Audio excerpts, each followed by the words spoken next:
4 வயசு ஒரு குழந்தை நிமோனியா காய்ச்சல் வந்தது மாணவர்களே, கடுமையா பாதிச்சிருச்சு.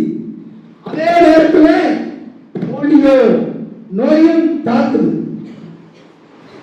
டாக்டர் பரிசோதனை பண்றாரு.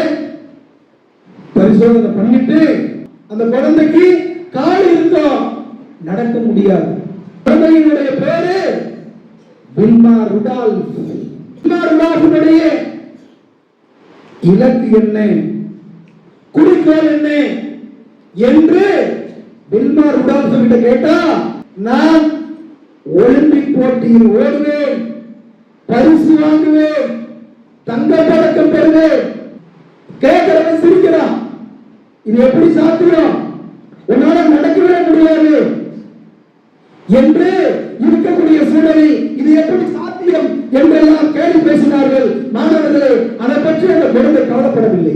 அம்மா நம்பிக்கையாக அரவணைக்கிறார், அம்மா அன்பு செலுத்துகிறார். இந்த சூழலில் கால்வரை போட்டுக்கிட்டே நடக்கிறார். இப்போ 9 வயசு ஆகிட்டு, 9 வயசு கால்வரையை கழட்டி போட்டு விட்டார்.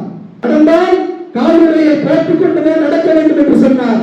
கால்வரையை கழட்டி தூக்கி எறிந்து விட்டு 9 வயதில் வில்மா ருடால்ஃப் நடக்க ஆரம்பித்தார்.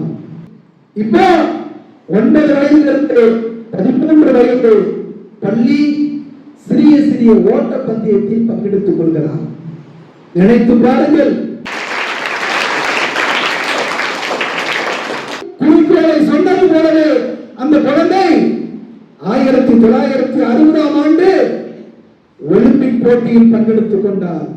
அன்னைக்கு மிக வேகமா ஓடக்கூடிய ஒரு பெண்மணி வீராங்கனை யார் என்றால் ஜீட்டா ஹெயில்.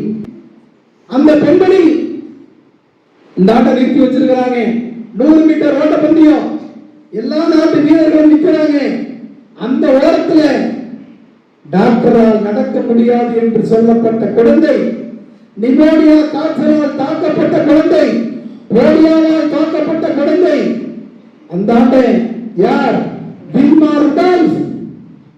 எல்லாம் சொன்னார்கள், ஜீட்டா ஹெயில் தான் 100 மீட்டரில் தங்க பதக்கம் பெற போகிறாள், ஒலிம்பிக்கில் அவருடைய பெயர் தான் சாதனையாக இருக்கிறது, அந்த வீராங்கனை தான் அவர்தான் வெற்றி பெற போகிறார் என்று சொன்னார்கள்.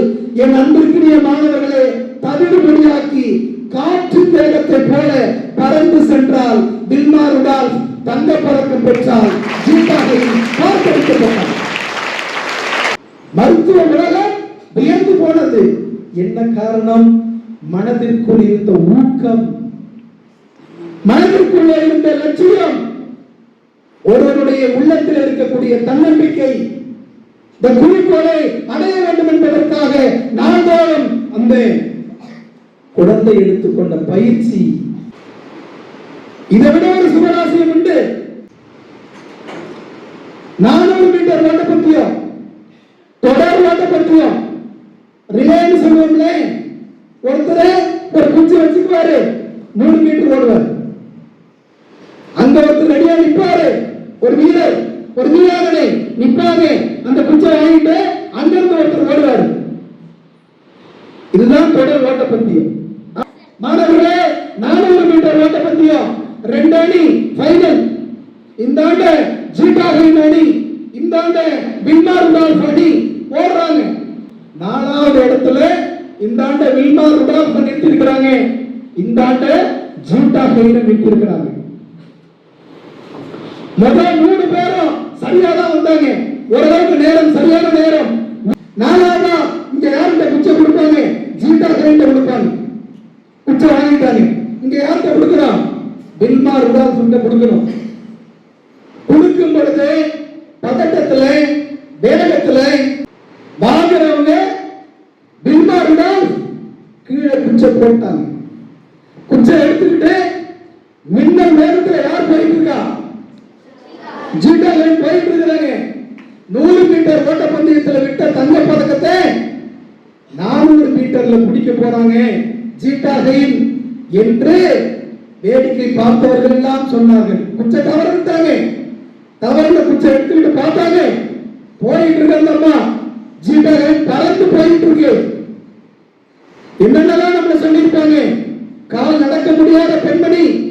எப்படி பிழைக்க போறான்னு தெரியல, எப்படி வாழ்வான்னு தெரியல, இவன் எப்படி ஒலிம்பிக்ல போய் தங்க வாங்குவான்னு தெரியல என்பது போன்ற குப்பை சொற்கள் எல்லாம் உரமாக்கி கொண்டு ஓடினான். முழு நம்பிக்கை, முழு முயற்சி, முழு உழைப்பை கொடுத்து ஓடினால் பறந்து சென்றால், ஏற்கனவே வேகமாக பறந்து சென்ற ஜீட்டா ஹைனை வேகத்தில், அந்த வேகத்தில் ஜீட்டா ஹைனை தாண்டி எங்கே போய் வெற்றி கோட்டை முதலாவதாக தொட்டவர் யார் என்றால் வில்மா ருடால்ஃப் தான் தொற்றிருக்கிறார். இது உலக வரலாறு. மாணவர்களே, உங்களுடைய வாழ்க்கையில் நீங்கள் ஒரு குறிக்கோளினை ஏற்படுத்திக் கொள்ள வேண்டும். நீங்கள் ஒரு லட்சியத்தை ஏற்படுத்திக் கொள்ள வேண்டும்.